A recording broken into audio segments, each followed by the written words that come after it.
இந்த உலகத்திலேயே யார் அழகு தெரியுமா? நீ எந்த ஒரு ஆக்ட்ரஸ் பேரும் சொல்லிராத. உன் அம்மா உன்னுடைய சின்ன பொண்ணு வயசு போட்டோ எடுத்துப்பார். அவ அவ அவ பேர் அழகிங்க. அவ அந்த அழகை விடவா? உன்னை போல் 17-18 வயதில் இருக்கின்ற பொழுது உன் தாயையும் தகப்பனையும் அந்த போட்டோல பார். அவர்கள் தான் பேரழகு. சாதாரணமா இந்த அழகு குறித்த இந்த விஷயங்கள் இருக்குல்ல, இதை உதிர்த்துரு என் குழந்தைகளை. சில பேர் சொல்லுவாங்க சிவப்பு தான் அழகுன்னு. யார் சொன்னது? எனக்கு ரொம்ப ஆச்சரியங்க. அந்த அந்த ஸ்டேட்மெண்டே ஆச்சரியங்க எனக்கு. சிவப்பு எப்படிங்க அழகாச்சு?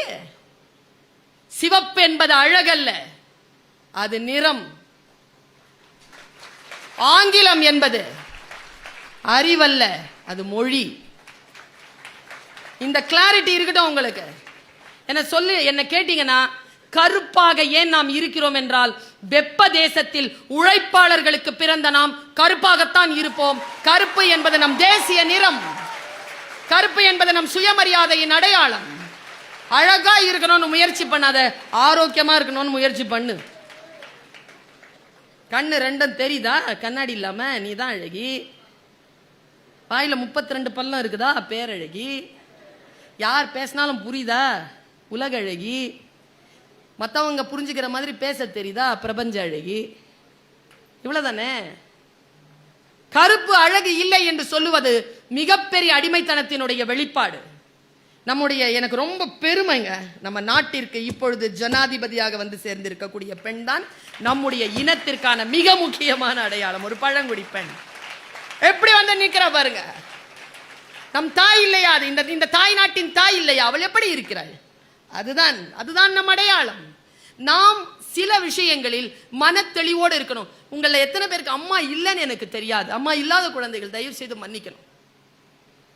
அம்மா இருக்கிறாங்கன்னு வச்சுக்கேன், அதிகமா கோவம் வரும்போது அம்மாவுக்கு அழதான்ப்பா தெரியும். அம்மா அழுதுருவாப்பா. அவளுக்கு இருக்கிற ஒரே சிக்கல் என்ன தெரியுமா? அவள் சில காட்சிகளை பார்ப்பதற்கு அவளுடைய ஆன்மா நடுங்கும். அதை பாத்திரக்கூடாதுங்கிறதுனாலயே உன்னை போட்டு நச்சு. ஆனா நீங்கெல்லாம் இருக்கிறீங்களே, என் பையனும் இருக்கிறான், உங்க ரேஞ்சு தான்.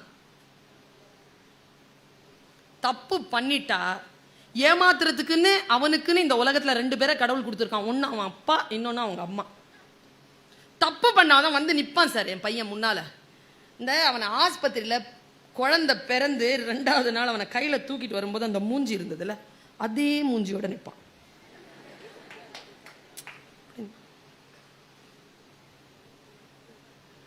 செஞ்சியாடா?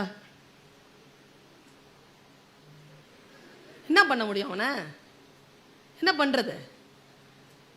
தாயை ஒருபோதும் என் குழந்தைகளே, நான் இதை ரொம்ப டெக்னிக்கலா சொல்றேன், இந்த உணர்ச்சி வசப்படுத்தி எல்லாம் சொல்லலை. என்னால் அழ வைக்க முடியும் உங்களை தாயினுடைய விஷயத்தை சொல்லி உங்களால அப்படி அழ வச்சிட முடியும். எனக்கு அது நல்ல நோக்கம். நீ அதை புரிந்து கொள்ள வேண்டும், அவளை புரிந்து கொள்ள வேண்டும்.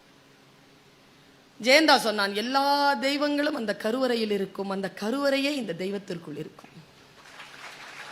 அம்மா சூப்பர் தெரியுமா?